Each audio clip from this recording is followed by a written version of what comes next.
آقا سلام، ارادت نوکران دوستان درخواست کالاف کردن، گفتیم چشم رو دوتای تخم چیشان کاکام رو کاسه چیشان حتما اومدیم بازی کردیم.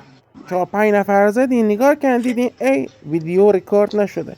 گفتیم حالا پناه بر خدا بازی میکنی، حالا ویدیو میزنیم میگیریم میریم جلو.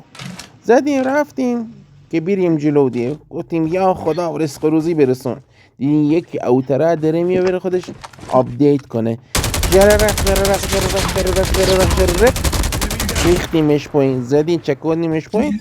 یه نفر پشت سر اومد، دو تا تیر انداخت، جیکیدن تو کانکس قایم کردن، دست کردن شاتگان، شتلق شتلق شتلق شتلق رقش در اومد. این زدیم اینجا خواباندیمش.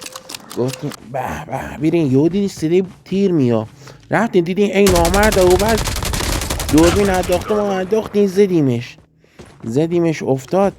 رفیقمون داشتن تیر میزن، گفتیم بذار ما تیری بدازیم. دیدیم ای یه صدای پشت سرمون اومد، یارو داره میره اون طرف بره رفیقش بگیره.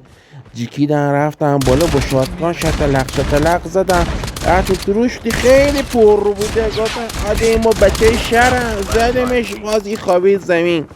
دیدین یه صدای تیراندازی دیگه هم اومد، دوربین کشیدن دیدن این اونجا بود، این زدمش خواباندمش زمین گیرش کردیم. یکی دیگه مونده بود، یهو دیدین ای رفیقمون زد تلقش در اومد. آده 11 کیله زدیمه حال کو.